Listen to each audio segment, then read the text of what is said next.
Alors, pour les fidèles, nous avons donc mardi fait un plan. Ici, je n'oserais pas sur l'écran avec ma craie ou sur le mur faire quelques rappels. Mais donc, nous avons fait un plan parce que notre sujet, c'est donc de voir quelle a été l'attitude de l'Église, des églises, on verra selon les moments, vis-à-vis des régimes politiques de l'entre-deux-guerres. Et on a commencé par une petite mise au point, c'est-à-dire qu'officiellement, il n'y a pas de préférence de l'Église pour un régime ou pour un autre.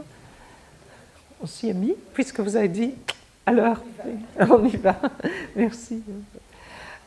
Donc, officiellement, il n'y a pas de préférence de l'Église pour un régime ou pour un autre, mais nous avons vu que le cœur de la hiérarchie bat parfois pour un régime plutôt qu'un autre. Et je répète qu'on a fait tout de suite une différence importante entre l'Église en tant qu'assemblée des fidèles, et là, nous pouvons avoir des attitudes extrêmement diverses vis-à-vis de tous les régimes politiques, bien entendu. Et puis ça, c'est très difficile à percevoir, évidemment, parce que comment savoir si les catholiques de tel ou tel pays approuvent cette mesure. Aujourd'hui encore, vous savez que les sondages d'opinion ne sont pas toujours très fidèles, et donc il ne faut pas surtout se fier à cela. Donc là, ça, nous n'allons pas l'envisager. Ce que nous allons envisager, c'est les textes officiels, c'est la hiérarchie. Et dans la première série de mardi, en fait, nous avons fait un panorama général pour faire 3 colonnes au tableau. La première, c'était les régimes qui vivaient en très bon contact avec leur Église. Et il y avait par exemple la Belgique ou les Pays-Bas, où le système de la démocratie convenait tout à fait bien, avait permis un développement de l'Église qui n'avait aucune récrimination à présenter contre ce régime. En Hollande aussi, pilarisation très forte, mais aucune volonté de renverser ce régime. Et là, nous avons eu une longue liste de pays où l'entente est cordiale entre le pouvoir politique et le pouvoir religieux. Nous reviendrons aujourd'hui sur certains d'entre eux, comme par exemple l'Autriche de Dollfuss ou d'autres, ou la Hongrie d'Horthy. Alors, notre colonne du milieu, c'était les régimes qui étaient en tension avec la hiérarchie de l'Église. Et là, il y avait aussi un certain nombre de pays, par exemple l'Italie ou l'Allemagne. Et pour ces pays-là, nous avons étudié de façon un peu plus approfondie les encycliques qui concernent spécifiquement ces pays où il y a une animosité, une concurrence, disons, dans certains domaines, et notamment dans le domaine de l'enseignement de la jeunesse, de l'encadrement de la jeunesse, que à la fois ces régimes italiens ou allemands veulent monopoliser, alors que l'Église veut aussi avoir un monopole sur l'encadrement de la jeunesse.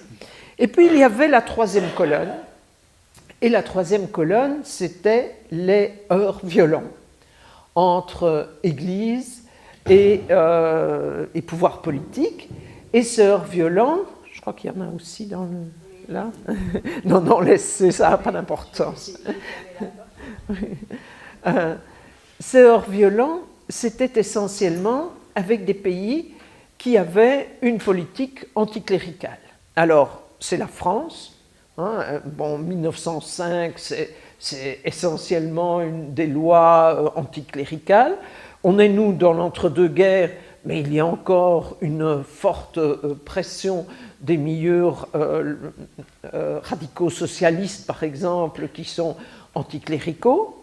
Et d'autre part, dans d'autres pays, comme l'Espagne, à partir de 1931, et on reviendra aujourd'hui un petit peu sur cette situation espagnole, il y a aussi une violence extrême entre hiérarchie religieuse et pouvoir politique.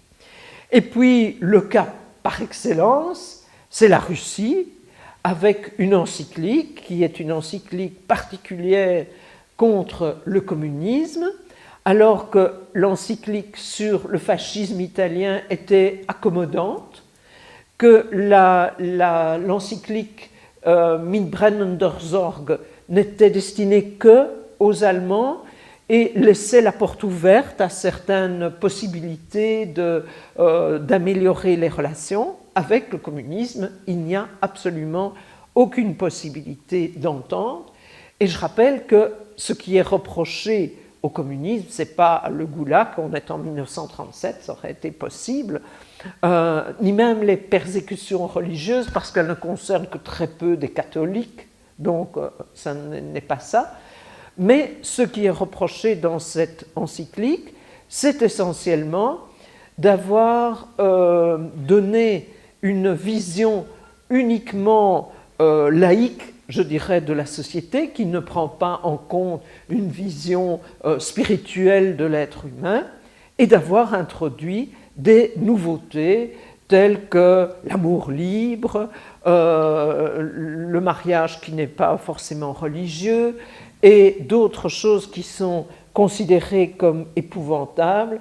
Et souvenez-vous, on a lu un passage qui disait qu'il y avait des choses épouvantables qui se passaient. Les femmes n'étaient plus consacrées là-bas uniquement à leur foyer et à leurs enfants, mais elles avaient été lancées dans la vie professionnelle et elles étaient maintenant dans des tâches semblables à celles des hommes, ce qui allait naturellement à l'encontre de la nature voulue par Dieu.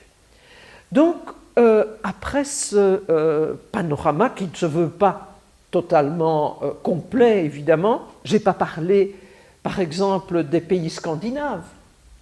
Alors, les pays scandinaves, il n'y a pas de catholiques ou très peu, mais il y a des églises luthériennes. Ce serait intéressant de voir quel est le rapport qu'elles ont maintenu avec leur pouvoir politique, mais là, je crois que ce n'est pas 2 fois 2 heures qu'il nous faudrait, mais 2 fois 6 heures.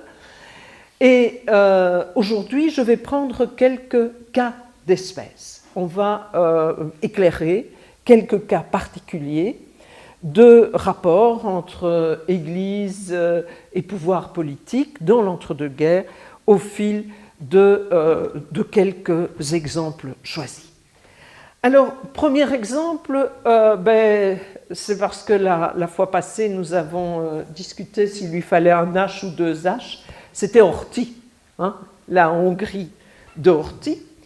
Nous avons vu qu'il s'agissait dans cette Hongrie de Horthy d'un régime qui est national et catholique, que c'est un régime qui s'appuie sur des masses rurales et qui est violemment antisémite. Et la Hongrie de Horthy, c'est d'une part l'écrasement de la révolution de Béla Kun, mais c'est très rapidement aussi des mesures antisémites. C'est vraiment un des pays qui a eu le premier des mesures antisémites, puisque dès 1920, ce régime a prévu un numerus clausus limité à 5% pour les juifs dans les universités, et puis des nouvelles lois qui seront des lois qui interdisent l'accès à certaines professions pour les juifs d'Hongrie qui étaient assez nombreux. Alors, nous n'allons pas voir en détail ce que Horthy a eu comme rapport avec la politique et la religion, mais il faut savoir qu'aujourd'hui, cette phase de l'Église, de l'Église et du gouvernement hongrois, ce sont des phases qui sont aujourd'hui fort discutées parce qu'il y a des résurgences de cette politique d'Horthy Il y a eu retour des cendres d'ortie, portées de manière glorieuse en Hongrie, pour leur donner une sépulture digne de ce qu'il a été. Et donc, cela crée une certaine inquiétude. Ce passé des années 20 et 30 n'est pas tout à fait passé, comme on dit, un passé qui ne passe pas, n'est pas tout à fait oublié. Alors, dans le panorama de mardi, j'avais aussi parlé rapidement de l'Allemagne, et quelqu'un m'a posé la question après le cours, oui, mais vous avez parlé des catholiques, vous avez lié leur sympathie à celle du régime hitlérien, mais qu'en est-il des protestants? Et tout à l'heure, on verra certainement des textes qui montrent que peut-être ceux qu'on présente comme des résistants allemands de l'Église catholique étaient tout de même, je dirais, des résistants d'un type un peu spécial. Alors, qu'en est-il des protestants? Eh bien, là aussi, ne mélangeons pas les protestants de base, parmi lesquels vous avez évidemment une multitude d'attitudes différentes. On connaît le pasteur Niemöller, etc.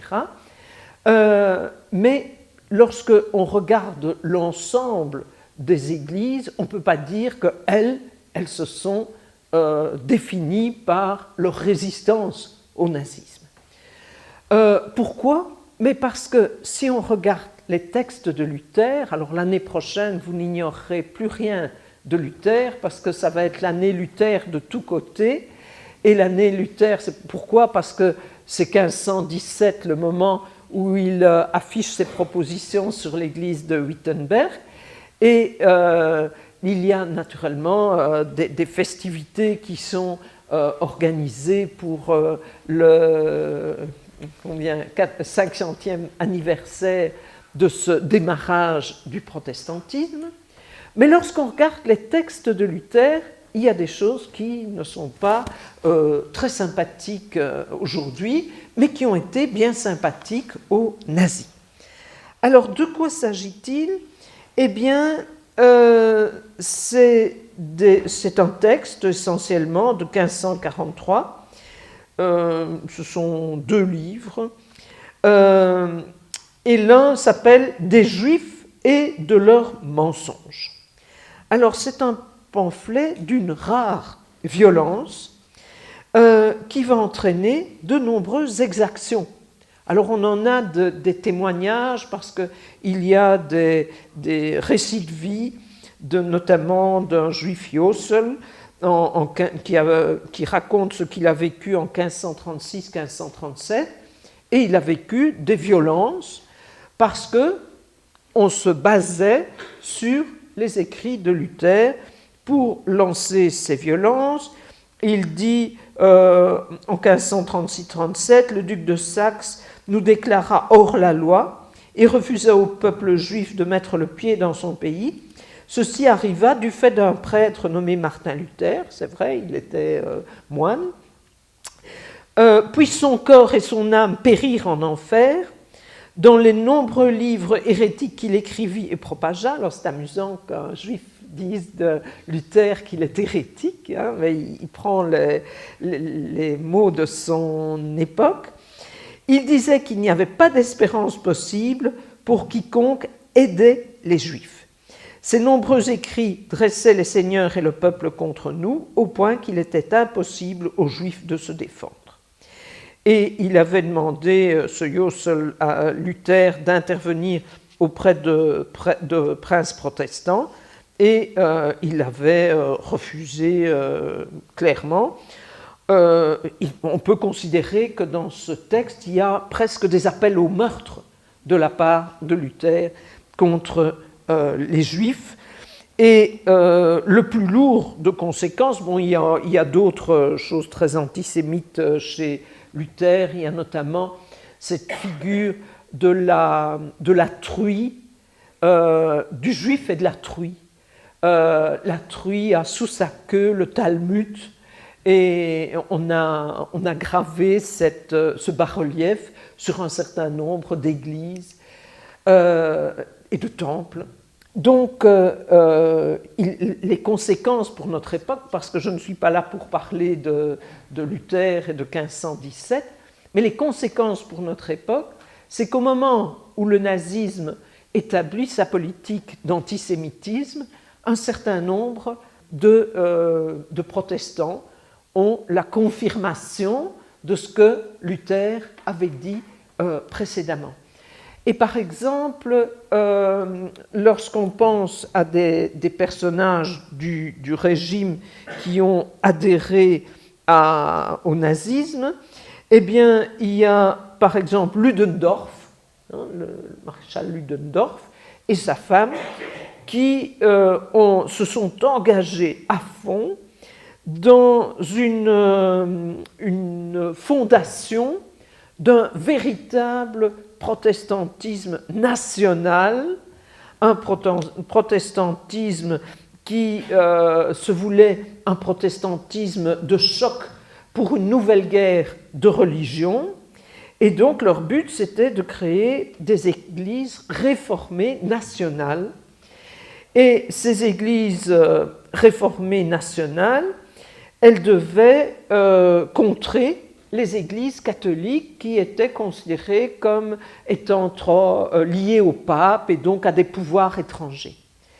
Et lorsque on prolonge cette adhésion de Ludendorff, on voit qu'un certain nombre de gens dans les années 30, un certain nombre de protestants dans les années 30, accusent Hitler de trahison au profit des catholiques. Donc il n'est pas assez antisémite, il n'est pas assez vigoureux dans ce domaine, parce qu'il a un vieux fond de catholicisme. Et donc, l'antisémitisme virulent d'un certain nombre de ces protestants leur a servi pour monter, si vous voulez, dans les rangs du Parti national-socialiste. Et on ne peut pas dire que d'un côté c'était les gentils et de l'autre côté c'était les méchants. Il y a vraiment des gens qui sont inscrits dans les différents camps politiques. Je vous avais apporté aussi le Concordat. Alors pour l'Allemagne, vous vous souvenez que le premier texte officiel qui est signé sur le plan international par Hitler, c'est le Concordat avec le Saint-Siège, dès 1933, et que ce Concordat va lui donner une certaine légitimité, puisque voilà, une autorité morale le reconnaît. Alors, qui est-ce qui a préparé ce Concordat? C'est Pacelli, le futur Pie XII.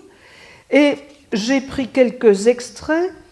Alors, notamment, avant d'expédier les bulles de nomination pour les évêques, archevêques, on communiquera au Reichsstatthalter le nom de la personne choisie afin de s'assurer qu'il n'y a pas contre elle d'objection de caractère politique.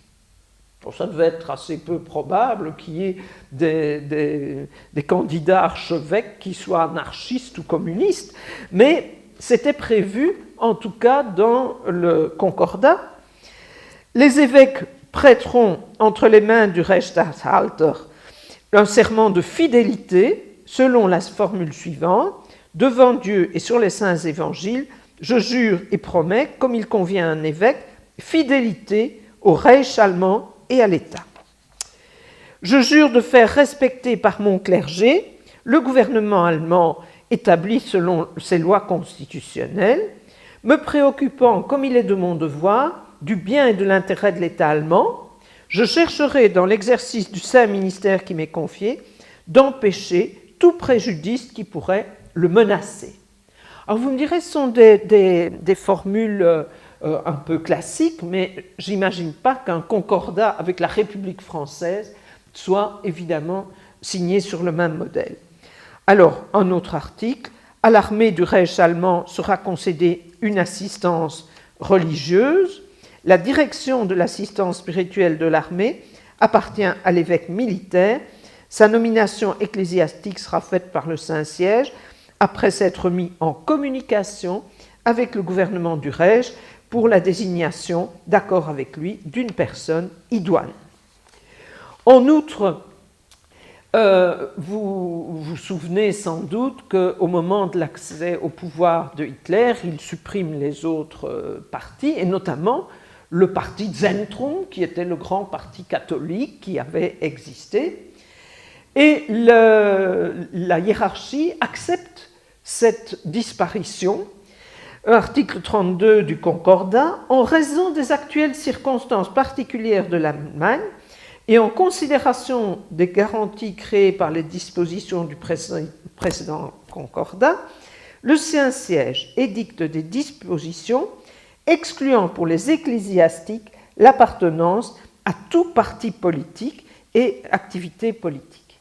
Donc, ceux qui avaient mené dans les années 20 le parti Zentrum, eh bien, on les renvoie chez eux en disant « merci beaucoup, c'était très gentil, mais maintenant, on est passé à autre chose ». Et enfin, s'il surgissait à l'avenir quelques divergences sur l'interprétation ou sur l'application d'une disposition du précédent Concordat, le Saint-Siège et le Reich allemand procéderont d'un commun accord à une solution amicale.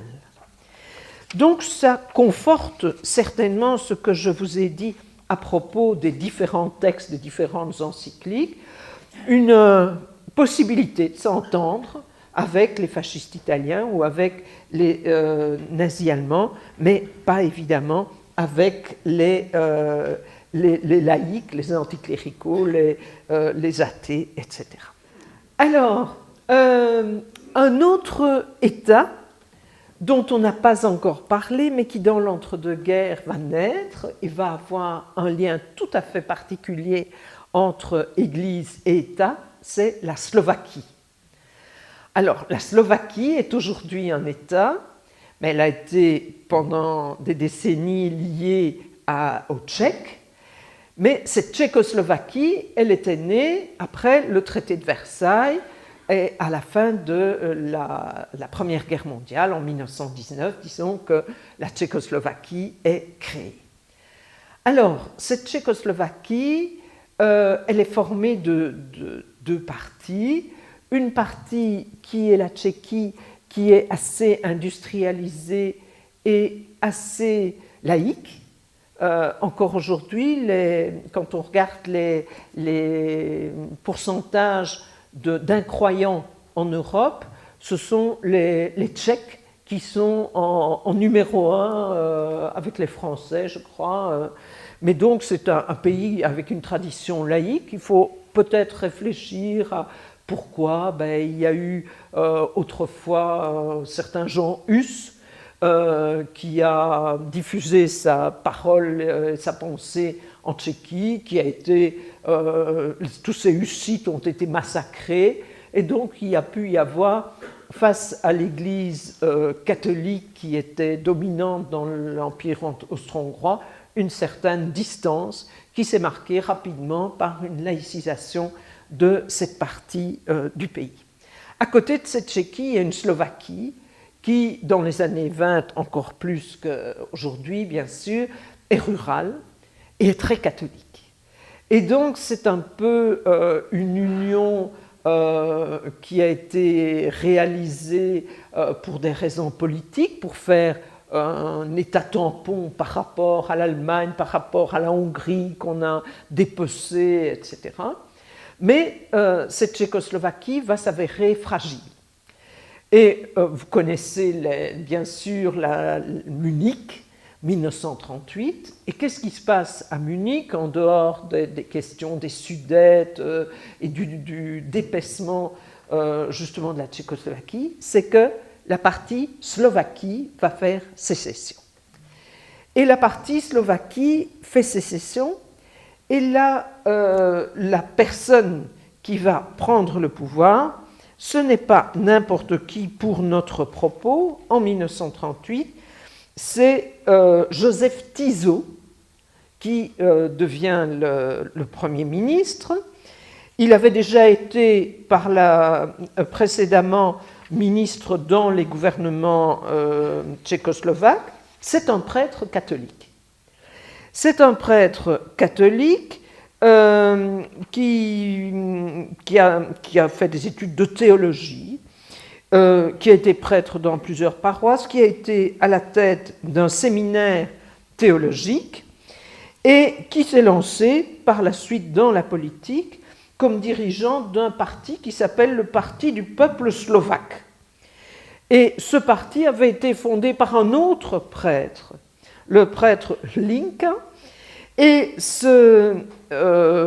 notre Tiso va être vice-président, député, et puis il va devenir, après avoir eu des fonctions de ministre dans la Tchécoslovaquie, il va devenir le numéro 1 de la Slovaquie. Alors, qu'est-ce qu'il va faire à ce niveau-là? Eh bien, dès janvier 1939, il interdit joyeusement tous les partis politiques, sauf le sien. C'est déjà un bon début. Il admet 2 petits partis. C'est un parti de minorité hongroise et de minorité hongroise, de minorité allemande, qui donc, eux, peuvent continuer leur petit bonhomme de chemin, mais il n'y a plus que ce parti d'origine catholique, ce parti du peuple slovaque, et lui-même est donc président du gouvernement autonome slovaque. Alors, qu'est-ce qui va se passer avec ce parti? Eh bien, très rapidement, il va s'avérer que Tiso est, comme bien d'autres dans l'Europe centrale de l'époque, fortement antisémite. Alors, ces turiféraires diront qu'il était quand même moins pire que d'autres, parce qu'il n'a pas envoyé à la déportation les Juifs qui étaient baptisés. Bon.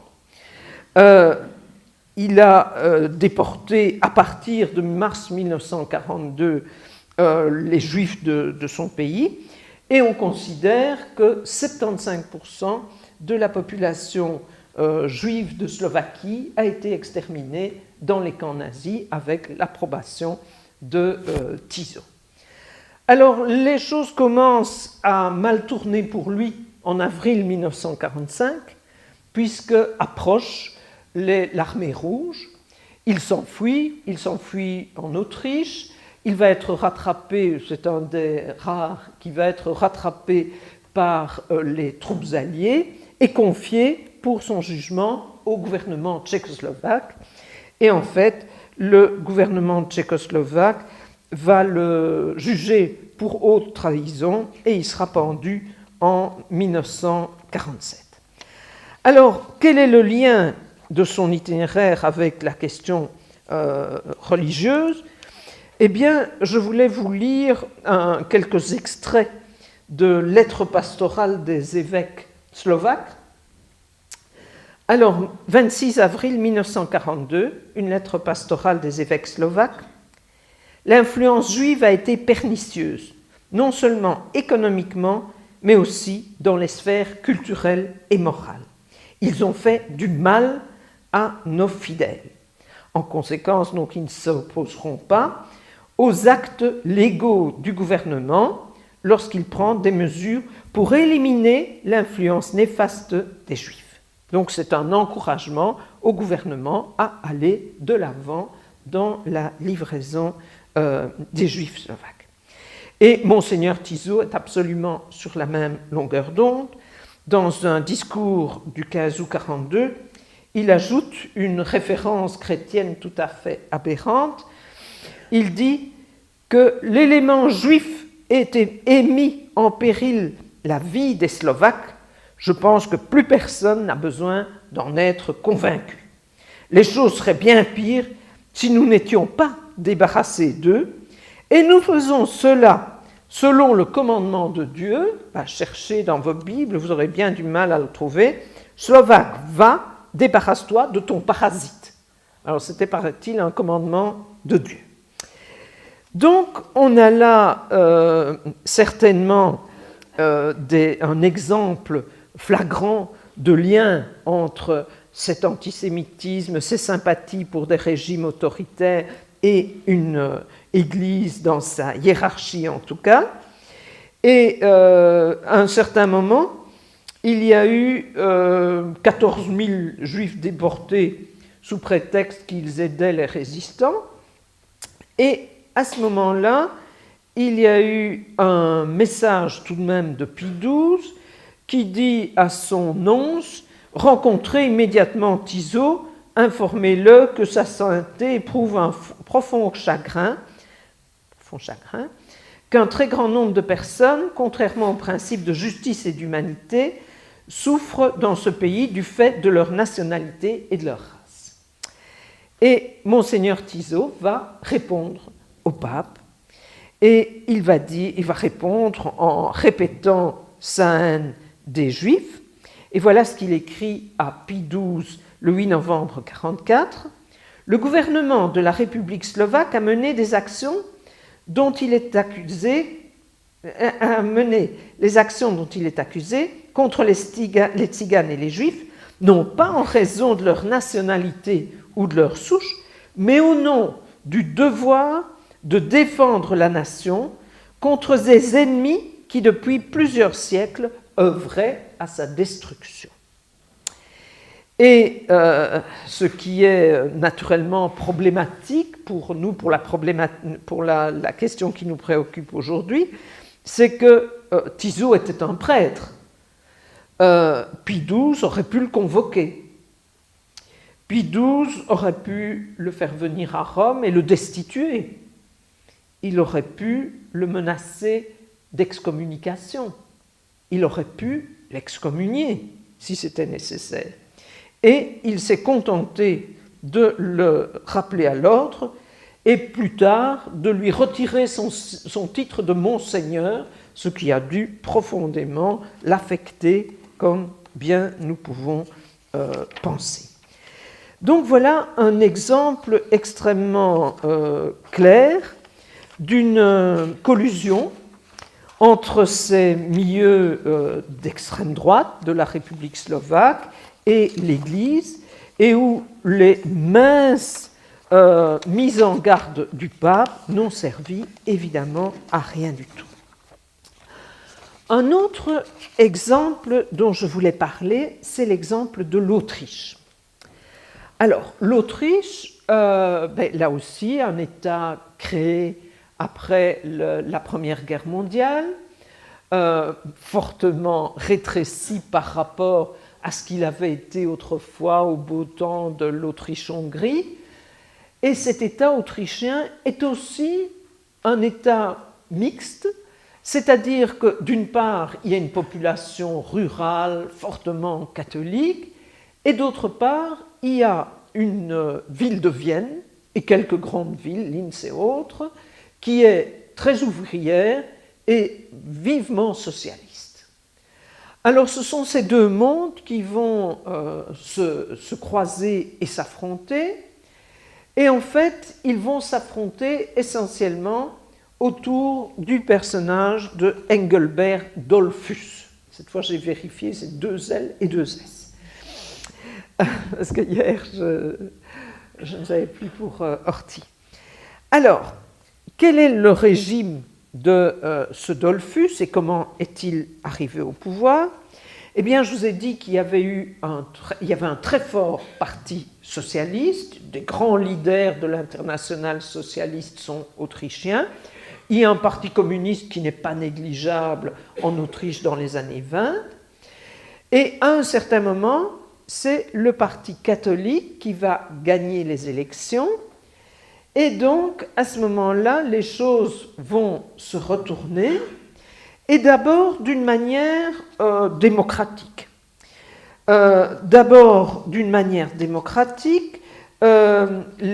C'est l'Autriche rurale et catholique qui a le dessus, et cette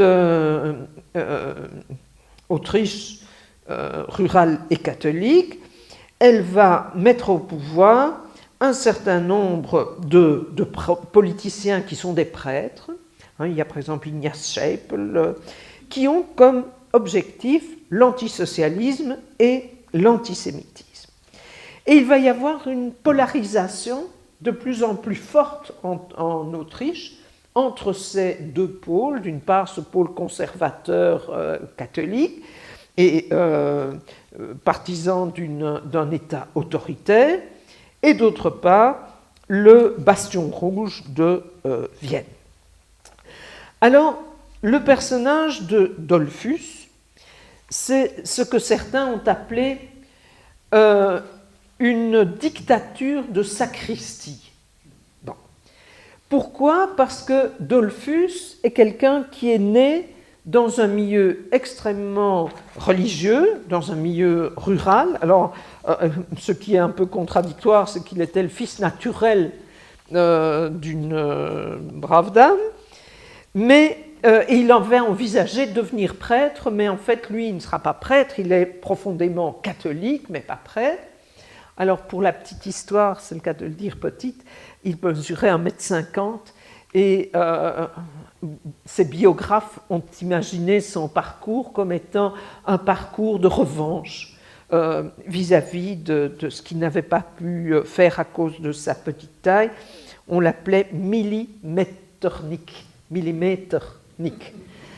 Donc, il avait par exemple voulu participer à la Première Guerre mondiale et on l'avait refusé étant donné sa très petite taille, donc il s'était représenté comme volontaire.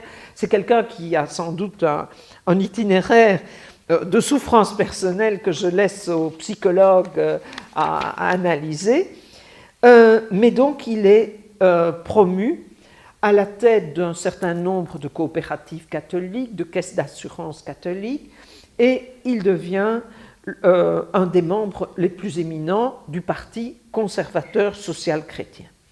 Et qu'est-ce qu'il préconise ? Eh bien, dans ce Parti social chrétien, on préconise un État autoritaire, corporatif et chrétien. Alors là, il faut peut-être se référer à d'autres textes du Vatican de cette même époque.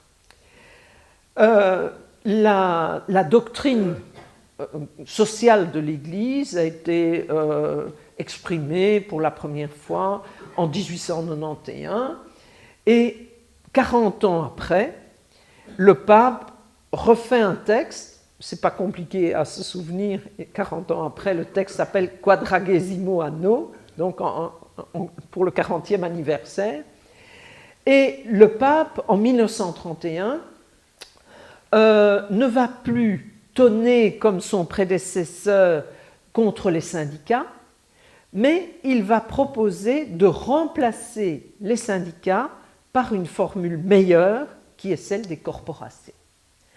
Alors pour nous, les corporations, ça fait Moyen-Âge, la corporation des dinanderies ou des choses comme ça, mais la grande différence entre les syndicats et les corporations, c'est que le syndicat est une organisation horizontale. C'est-à-dire qu'il y a le syndicat des patrons charbonniers, il y a le syndicat des mineurs charbonniers, mais ce n'est pas le même syndicat, évidemment. Il y a un syndicat des patrons métallurgistes, et puis il y a un syndicat des ouvriers métallurgistes, tandis que la corporation, c'est une corporation verticale, par secteur, qui réunit dans la même structure à la fois l'ouvrier, l'employé, l'ingénieur, le patron, l'actionnaire, etc., qui se retrouvent tous dans la même structure. Alors, pourquoi est-ce que le pape a promu cette forme d'organisation sociale ? Bon, c'est d'une part pour casser, évidemment, le syndicalisme. Déjà dans son encyclique de 1891, il dit qu'on peut créer des syndicats catholiques lorsqu'il s'agit de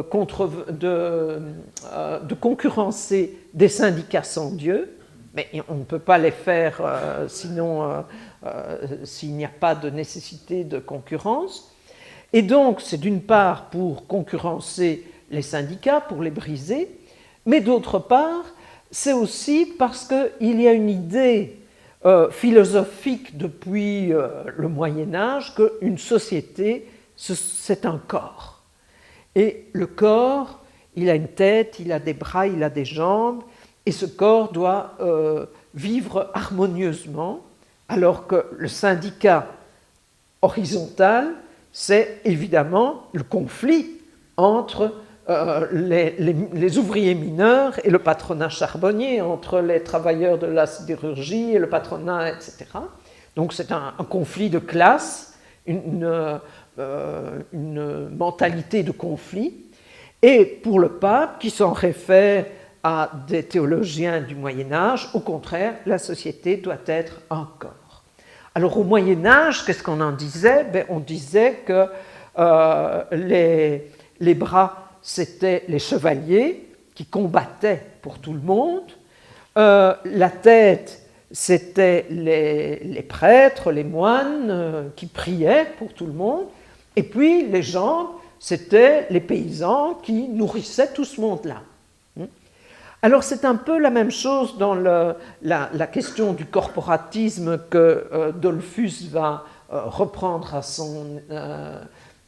pour son Autriche, c'est-à-dire qu'il faut casser les syndicats et faire des institutions qui reprennent l'ensemble de la société.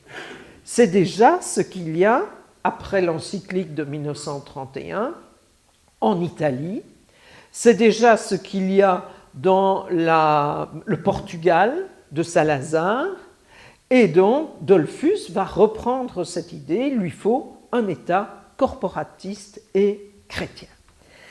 Alors, cet État corporatiste et chrétien, il ne veut évidemment pas le faire avec les socialistes, qui sont l'autre grand parti d'Autriche, et donc il refuse toute coalition avec les sociaux-démocrates, mais il se trouve un bon allié qui est Mussolini.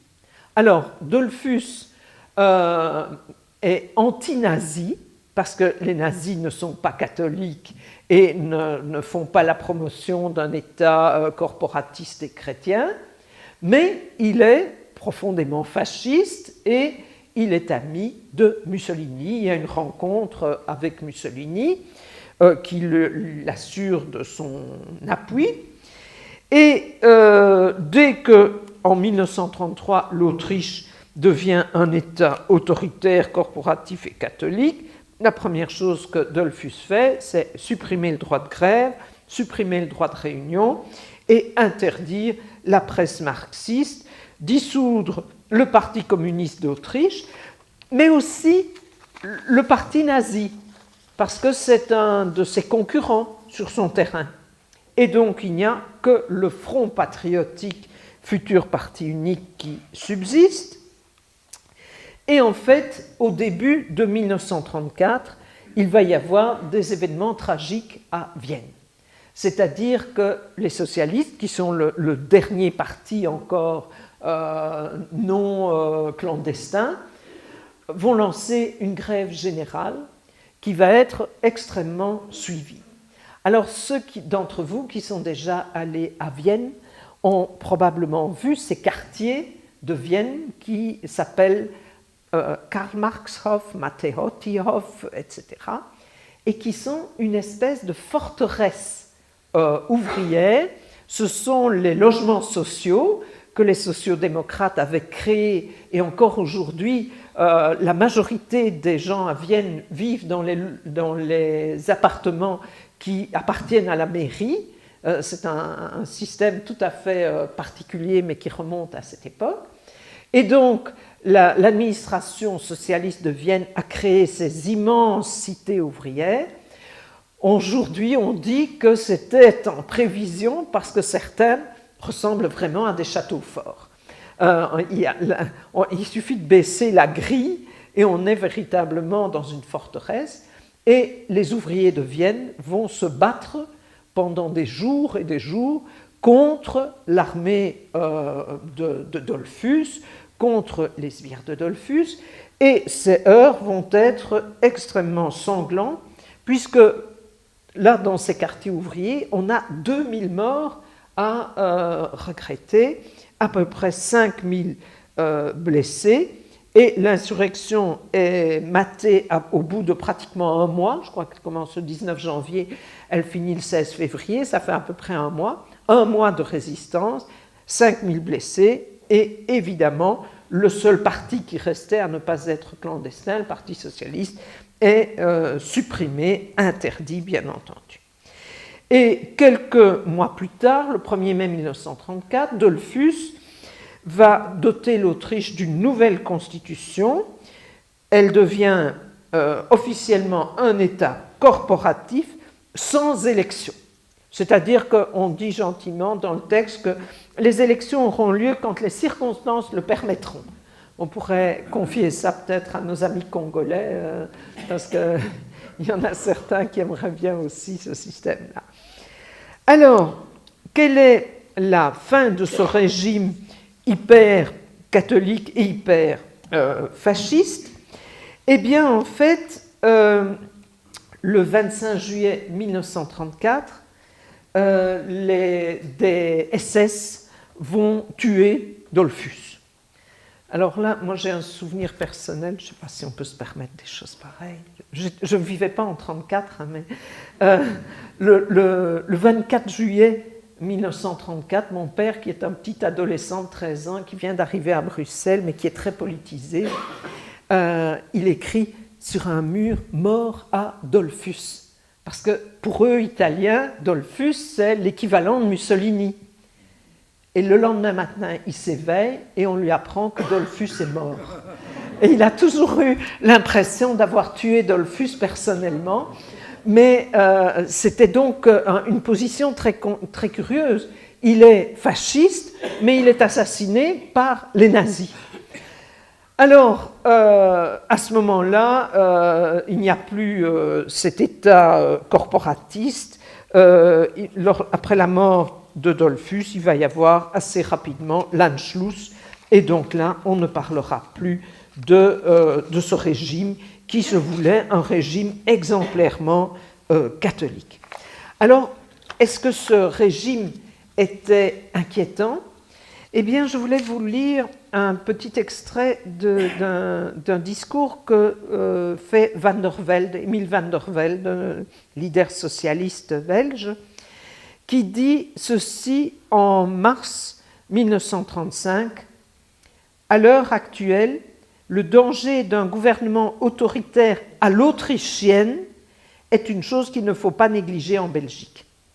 Il résulte que les députés élus que j'appellerais d'origine catholique, c'est-à-dire les cléricaux proprement dits, les rexistes et les nationalistes flamands, représentent à peu près la moitié de notre Chambre.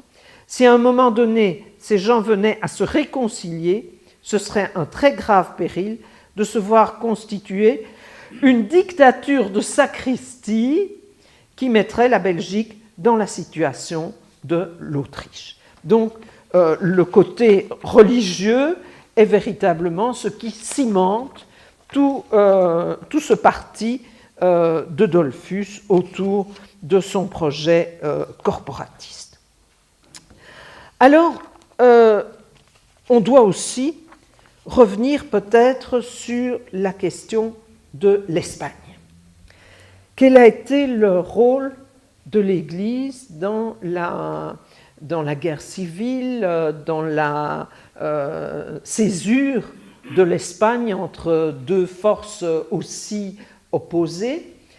Eh bien, il y a là des nouveaux documents qui sont sortis récemment et qui sont des documents qui proviennent de l'archive secrète du Vatican et qui ont été déclassés et qui sont extrêmement intéressants. Alors, d'une part, un texte que je vais vous lire est un court texte et dont je vous demanderai de deviner qui est-ce qui a bien pu dire ça. C'est un texte 38. Le clergé espagnol, c'est le fruit du mauvais arbre, sans aucun esprit, sans aucune préoccupation surnaturelle, préoccupé uniquement de se procurer sa pitance et de monter vers des grades supérieurs. La révolution est arrivée, c'est providentiel. Les 2/3 des séminaristes sont immédiatement partis et nous n'avons plus ici que les plus stupides et les plus incapables. Qu'est-ce qu'on peut encore en espérer? Bon. Alors, vous pourriez imaginer que ce texte, qui parle des conditions culturelles du clergé espagnol et des séminaristes, que c'est un texte qui provient d'un républicain anticlérical. Eh bien, pas du tout, ou ce n'est pas un anarchiste non plus, mais c'est un cardinal qui connaît bien l'Église espagnole, c'est Monseigneur Tedeschini, qui a été nonce apostolique en Espagne pendant 15 ans. Et donc, il fait un portrait extrêmement curieux du clergé espagnol, ignorant, qui n'est préoccupé que des choses matérielles, etc. Et c'est un de ces documents qui provient de l'archive secrète du Vatican et qui peut peut-être nous expliquer pourquoi, à partir de 1931, République espagnole, et surtout à partir de 1936, le coup d'État de Franco, pourquoi est-ce qu'il y a de telles violences anticléricales dans l'Espagne de cette époque-là, des violences qui ont connu leur summum, sans doute, vers 1936. Alors, le cadre qui émerge de ces correspondances, c'est que c'est un clergé extrêmement politisé. C'est un clergé qui prend la défense systématiquement de la monarchie, mais qui est une monarchie de type plutôt conservatrice, absolutiste, etc., et qui a pris systématiquement fait et cause contre les libéraux. Je ne parle pas des anarchistes ou des communistes, mais qui, au cours de l'histoire espagnole, a pris systématiquement parti contre les libéraux, et qui en fait a une très faible préparation, que ce soit sur le plan pastoral ou ce soit sur le plan culturel. Et donc, il y a un monde ouvrier, populaire, en Espagne, qui les voit, et peut-être pas à tort, comme leur principal ennemi. Et c'est assez clair, je crois, dans les yeux de la hiérarchie espagnole, parce que dans ces textes, on voit qu'ils ont dénoncé régulièrement le manque de connaissances de leurs séminaristes, l'urgence de les former, etc. Et d'autre part, il va y avoir, dès 1936, lorsque Franco commence son coup d'État, eh bien, il va y avoir des mouvements anticléricaux violents, des incendies de couvents, des incendies d'églises, des meurtres de prêtres, mais qui, selon certains, ont une base plus politique que religieuse. Le prêtre qui défend une certaine vision de la politique. Et ces prêtres qui ont été victimes de ces mouvements anticléricaux vont devenir des modèles de vertu chrétienne au point que Jean-Paul II et son successeur vont les proposer à la béatification. Alors, pourquoi ? Je pense que dès 1936, la propagande de l'idée de croisade, on va revenir là-dessus, mais Franco assure qu'il est en croisade contre les anticléricaux, les libéraux, etc. La croisade, eh bien, elle a besoin d'exemples héroïques. Elle a besoin de martyrs. Et donc, les prêtres et les séminaristes, que leurs autorités même considéraient comme des nullités, eh bien, ils vont devenir, d'une part, pour les républicains, l'ennemi numéro un, et d'autre part, ils vont devenir les héros, les saints qui étaient nécessaires à la cause du franquisme.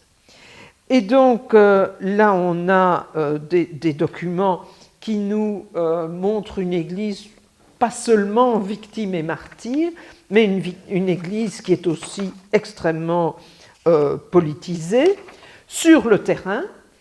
Mais qu'est-ce qu'il en est pour la guerre d'Espagne des autres autorités religieuses? Eh bien, pour la question du pape, eh bien, Pie XI, là aussi c'est dans les documents récents issus de cet archive secret du Vatican, Pie XI a eu une attitude qui a évolué vers de plus en plus de sympathie pour le franquisme.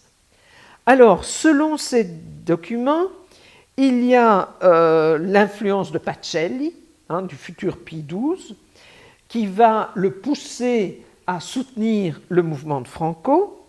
Et en fait, entre l'insurrection de juillet et le 14 septembre, qui est le jour du premier discours du pape sur la situation espagnole, on peut voir à travers les différentes versions de son discours qu'il change. Alors, qu'est-ce qui se passe d'abord? Eh bien, d'abord, il voudrait faire un discours qui dise que c'est vraiment triste, que tout le monde se batte, qu'il faudrait retourner à la paix. Il y a même dans la première version, il avait prévu de s'adresser aux chrétiens et à ceux qui ne sont incroyants pour les stimuler à faire la paix entre eux, etc. Et puis, au fil des semaines, alors qu'on ne peut pas dire que ce sont les événements d'Espagne qui l'ont poussé à changer de voie, les événements d'Espagne violemment anticléricaux, c'est dès le début de l'insurrection franquiste, donc dès le mois de juillet-août, mais au fur et à mesure, il est influencé par Pacelli et de plus en plus, son discours va virer vers une dénonciation. Il va dire qu'il y a l'existence d'un complot communiste, que les violences anticléricales étaient programmées depuis longtemps et qu'il y a une préparation satanique de cette guerre qui trouve enfin pour le diable, sa réalisation dans le conflit que l'Espagne connaît.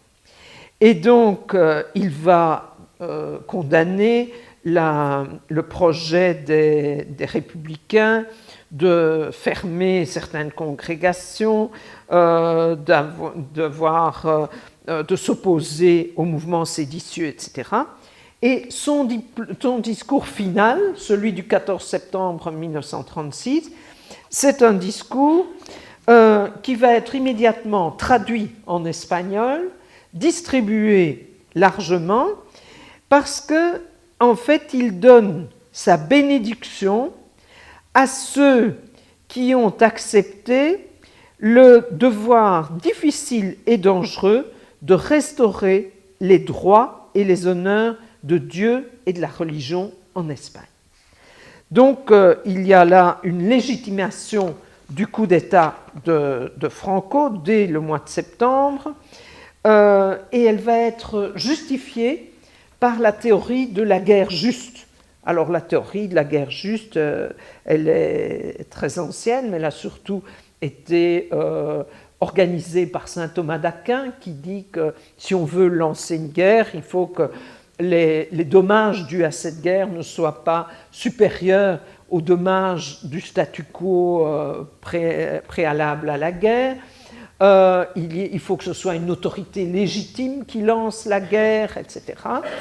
Alors, selon le pape, le mouvement de Franco est une guerre juste qui est tout à fait justifiée par cette théorie de la guerre que des saints ont déjà organisée dès le Moyen-Âge.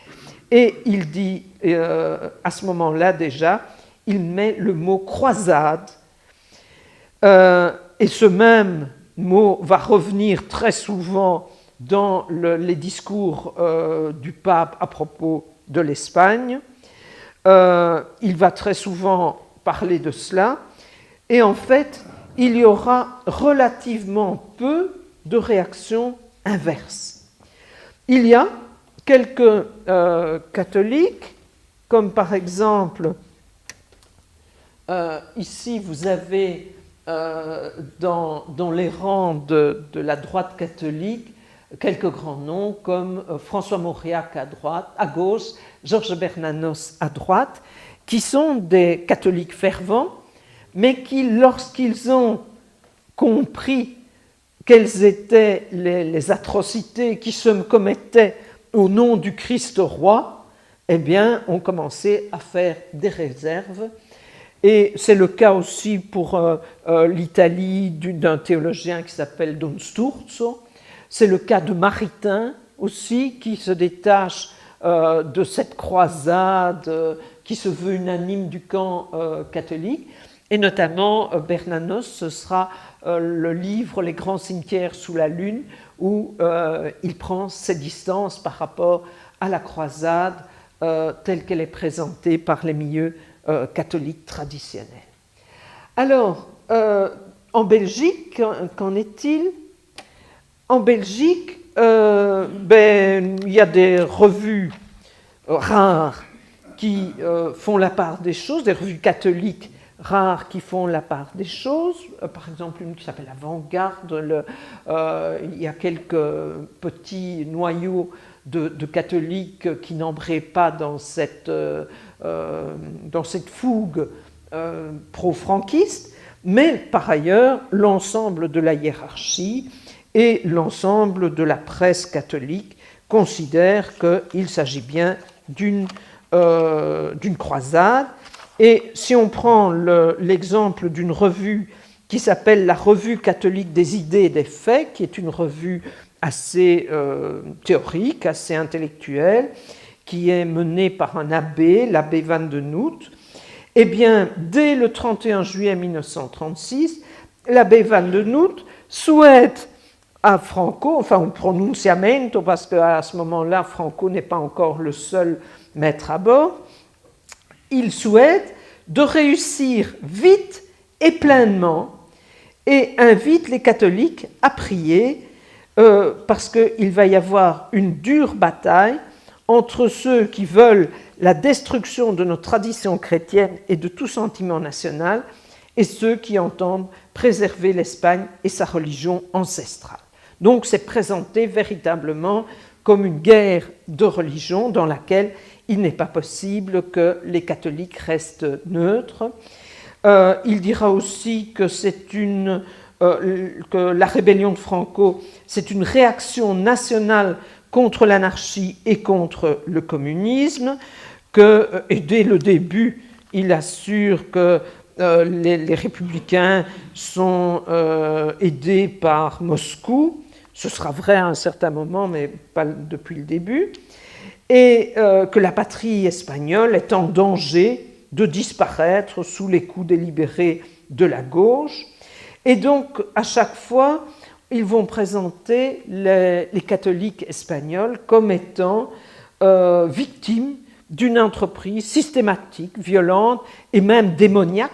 Dans certains cas, on a vu le mot satanique dans la lettre du pape, pour supprimer les institutions religieuses, pour exproprier, détruire les édifices religieux, etc. Et donc, c'est présenté, la rébellion de Franco est présentée comme une résistance légitime des catholiques à la persécution, et les martyrs fécondent la terre espagnole de leur sacrifice.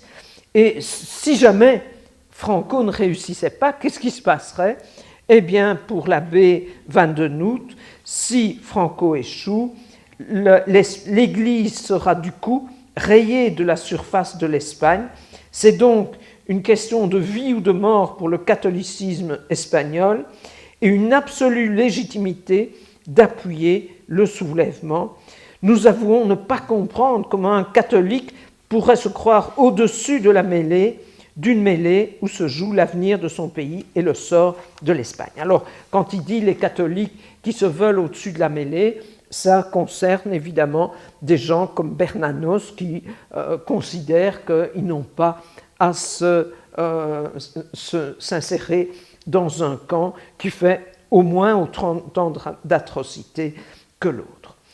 Alors, en Espagne même, il y a bien sûr présence des archevêques, des remises de drapeaux par le général Franco. Il y a des discours comme celui de l'archevêque de Tolède qui considère que vive la... Attendez, j'ai oublié. C'est lui qui dit vive la mort, je ne sais plus. L'archevêque de Tolède, en tout cas, est fortement impliqué dans ce conflit.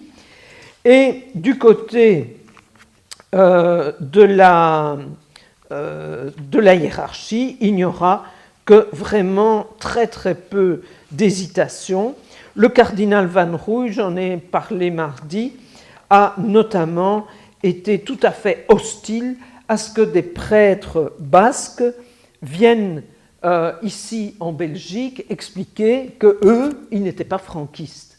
Non, parce que les prêtres basques, pour des raisons, je dirais, nationales, sont en faveur de la République qui leur promet l'autonomie, comme d'ailleurs un certain nombre de prêtres catalans, et on va interdire qu'ils viennent faire une tournée ici parce que ça troublerait l'unanimité des catholiques en faveur de Franco.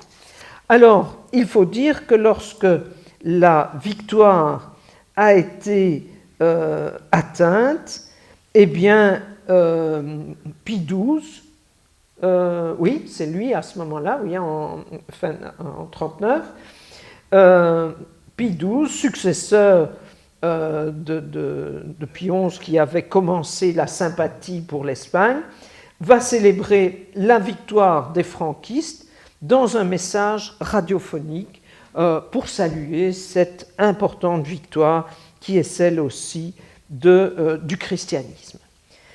Alors, est-ce que la suite du régime franquiste a été la suite d'un État catholique?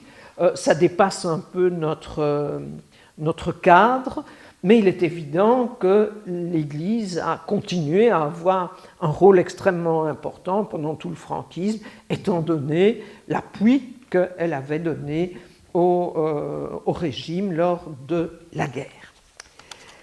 Alors, ce que je voudrais encore traiter avec vous, c'est la question du Portugal, certainement. Alors, le Portugal, c'est un cas intéressant également. Alors, je commence par des choses qui ne sont pas de cette époque-là, mais qui peuvent nous intéresser. Voilà le pape Paul VI s'entretenant avec Salazar à Fatima. Et il a fait en 1967 un voyage là-bas. Et là, il est aux côtés d'un amiral, l'amiral Thomas, qui est le chef de l'État portugais. Et ma question va être de réfléchir au lien entre Église et dictature portugaise. Alors, pour comprendre ce lien entre l'Église et la dictature portugaise, il faut peut-être retourner un petit peu en arrière, de même que pour comprendre la violence de la réaction de Franco, il faut savoir qu'il y a eu une république en 1931, un peu par surprise, et puis qu'en 1936, il y a le Front populaire, et que donc Franco, c'est une réaction conservatrice et religieuse à ce qui s'est passé. Eh bien, pour le Portugal, il y a aussi à retourner un petit peu dans le passé. Et on sait peu qu'au Portugal, il y a eu une république de type français, je dirais, en 1910. Donc, on est en France avec les lois de 1905 sur le clergé, sur la laïcisation de la société, etc. Et en Portugal, il y a une république qui fait la même chose. C'est-à-dire qu'il y a des lois en 1910 au Portugal qui restreignent les propriétés du clergé. C'est une loi de séparation de l'Église et de l'État. L'État ne reconnaît plus la religion catholique comme religion officielle du Portugal. La hiérarchie ecclésiastique portugaise ne doit plus être soumise au pouvoir de Rome. Les biens de l'Église sont confisqués en 1910 au Portugal. L'action des associations catholiques est mise sous la surveillance de l'État. Et si on veut faire une cérémonie religieuse, eh bien, il faut demander l'autorisation à une autorité civile. Et les prêtres doivent jurer fidélité à l'État. Il est interdit de pratiquer la religion dans les établissements scolaires et on introduit par ailleurs le divorce. 1910, au Portugal, comment cela est-il possible? Eh bien, nous avons parlé d'États divisés, l'Autriche, la Slovaquie. Eh bien, le Portugal aussi, c'est un pays avec deux facettes. Vous avez d'une part des petites propriétés dans le nord du Portugal, dans le sud, dans l'Alentejo, des grandes propriétés avec des ouvriers agricoles qui sont depuis très longtemps des gens fort rebelles.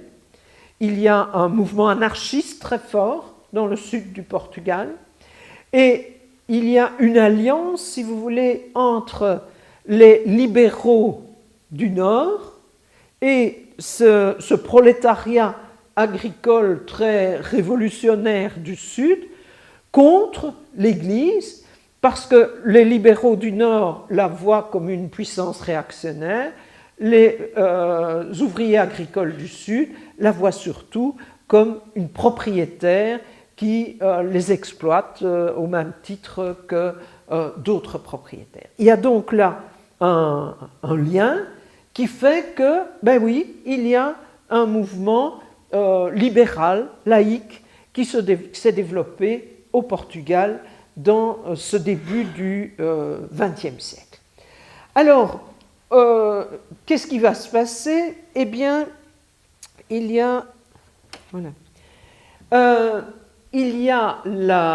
un personnage qui s'appelle Salazar, qui va avoir naturellement un rôle essentiel dans l'avenir du Portugal, et qui a commencé par être un séminariste, à être dans les milieux de l'action catholique, où il rencontre quelqu'un qui va avoir une carrière tout à fait parallèle à la sienne, qui s'appelle Cerejeira. Bon, peu importe. Cerejeira, il va devenir cardinal patriarche de Lisbonne, alors que Salazar va devenir le numéro 1 de l'État lusitanien. Alors, ils ont eu des itinéraires parallèles. À un certain moment, Salazar voulait devenir prêtre, mais on l'en a dissuadé en lui disant « tu pourras mieux servir l'Église en étant dans la politique ». Et en fait, il va commencer une carrière de professeur d'université, mais puis il va au fur et à mesure l'abandonner pour prendre des positions politiques. Et il y a un événement qui va être important pour l'histoire du Portugal, c'est 1917. Alors, peut-être que pour vous comme pour moi, 1917 c'est plutôt la révolution bolchevique, vous avez tout faux, c'est les apparitions de Fatima. Les apparitions de Fatima, en fait, le Portugal est intégré dans la guerre, il est dans le camp des Alliés. Pourquoi? D'une part pour protéger ses colonies, et puis aussi pour montrer qu'il est une puissance quand même sur le plan international, étant donné qu'il a un grand voisin qui est l'Espagne, qui a un petit peu d'appétit annexionniste, et donc il veut montrer son importance. Et à ce moment-là, alors que le Portugal est dans la guerre, voilà qu'il y a cet événement de Fatima. Alors, si on est croyant, incroyant, on voit ça de manière différente. Est-ce un délire collectif ou est-ce une apparition réelle? Moi, personnellement, j'ai toujours trouvé bizarre que Dieu envoie sa mère à sa place et toujours pour parler à des analphabètes. Moi, je ferais plutôt un grand discours aux Nations Unies ou à l'ONU, mais chacun a sa tactique, évidemment. Donc, il y a ces apparitions à trois enfants peu instruits, et la Vierge leur confie des secrets. Il y a 3 secrets. Alors, le premier secret, c'est, ça peut se comprendre qu'il va y avoir une grande révolution, hein, ça a été fait dès 1917, qu'il y aura encore une guerre, et puis le troisième secret de Fatima que jamais on ne nous a révélé noir sur blanc, mais qui va faire couler beaucoup d'encre journalistique. Alors, quel est l'intérêt, alors que nous nous intéressons aux liens entre politique et religion, pendant cet entre-deux-guerres, quel est l'intérêt du secret de Fatima et de toute cette idéologie? C'est que le régime de Salazar qui va s'instaurer n'a pas d'idéologie. Le fascisme italien a une idéologie, la grandeur de Rome, Rome capitale de la Méditerranée, le Mare Nostrum, etc. Peu importe l'intelligence de ces arguments, c'est une idéologie évidente. Le nazisme a une idéologie, le lusitanisme n'a pas d'idéologie, et donc, avec des gens comme Cerejeira et Salazar, c'est en fait l'Église catholique et son message qui va servir de base à cet État nouveau, hein, c'est comme ça qu'il s'appelle, l'État nouveau, que crée Salazar. Et quelle est la base sociale de cet État nouveau? Eh bien, c'est de nouveau l'encyclique Quadragesimo Anno, c'est le corporatisme qui permet de liquider le mouvement syndical, évidemment. Et donc, on va avoir dans ce cas un lien très fort entre un pouvoir politique et le pouvoir religieux. Et lorsqu'il y aura des difficultés pour le régime politique, et je pense par exemple aux difficultés que le régime va avoir après la Seconde Guerre mondiale, et notamment les contestations qui commencent à se faire à propos de la politique coloniale du Portugal, eh bien, à chaque fois, il va y avoir une solution qui vient de l'idéologie religieuse. C'est-à-dire qu'il va y avoir des grandes manifestations de dévotion qui vont chaque fois sauver le régime. Et lorsque il y a des difficultés d'un point de vue politique, on organise par exemple une grande tournée de la Vierge de Fatima à travers toutes les petites villes du Portugal, et cette ferveur religieuse va faire oublier les motivations politiques qui ont entraîné le mécontentement. Alors je vois d'une part qu'il va être presque 6h30, d'autre part que j'ai encore un très gros dossier Yougoslavie, un gros dossier Deuxième Guerre mondiale, et que donc je ne pourrais évidemment pas parler de tout ça, ou alors ce serait extrêmement réduit, extrêmement superficiel. Mais je voudrais peut-être, alors, pour donner une note un peu originale à tout cela, vous parler de Monseigneur von Galen. Monseigneur von Galen est présenté par l'Église comme étant le héros de l'antinazisme, le héros de la lutte contre Hitler, et il a été béatifié. Il y a eu un lobbying assez efficace et long pour sa béatification. Et j'ai repris ces sermons.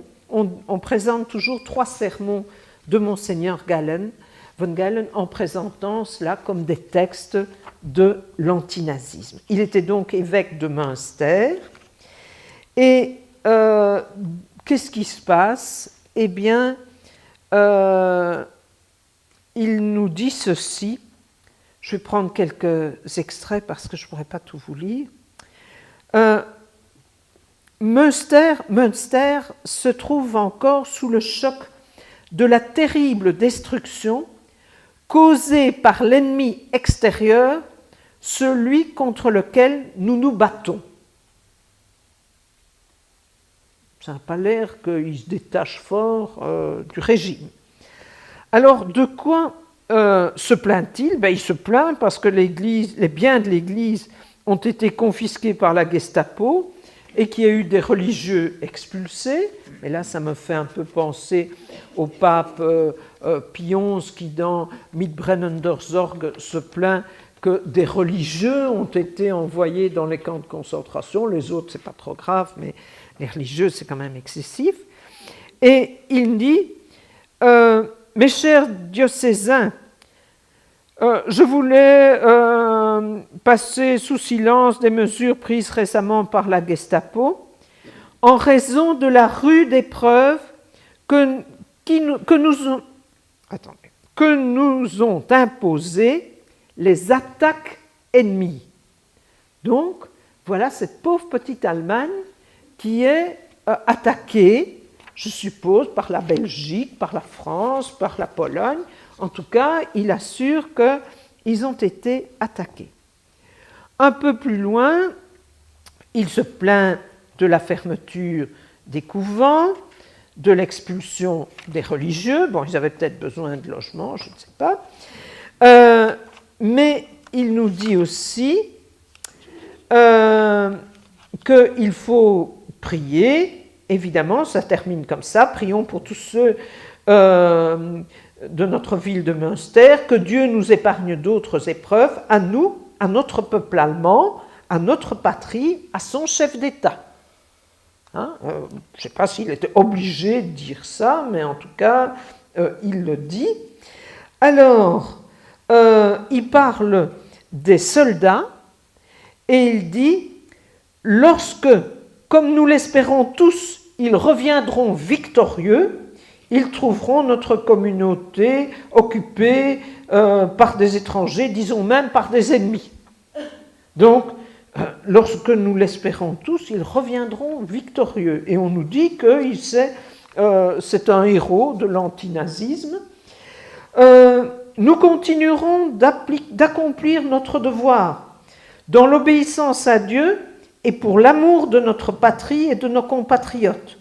Nos soldats continueront à combattre et à mourir pour l'Allemagne. Nos associations sont opprimées, les jardins d'enfants catholiques sont menacés d'être supprimés. Nous sommes en fait entre le marteau et l'enclume. Le marteau, ce sont ces étrangers et ces renégats qui veulent par la force nous faire plier, nous détourner de notre droit chemin et de Dieu. Tout ça, c'est des propos de cet héroïque prélat anti-nazi. Son deuxième discours se termine « Prions pour nos religieux, pour tous ceux qui souffrent injustement, pour notre patrie et pour son Führer ». Je ne sais pas si on l'aurait tué s'il n'avait pas mis cette petite formule à la fin. Alors, son seul courage, là où il est vraiment hostile au régime, c'est contre l'euthanasie des malades mentaux. Ça, c'est vrai, il intervient dans ce domaine, mais pour les autres, il ne dit pas grand-chose. Et qu'est-ce qu'il est devenu, ce courageux opposant du régime? Ah bien, tout a été très bien pour lui après la guerre, pendant la guerre et après la guerre, il n'a eu aucun problème. Donc, moi, ça m'agace fort quand on présente ce prélat comme étant le modèle même de la résistance au nazisme et que ces textes sont si peu opposants et si peu courageux finalement par rapport à tant d'autres gens qui, eux, ont encouru des souffrances énormes parce qu'ils s'étaient vraiment opposés au nazisme. Je vous remercie.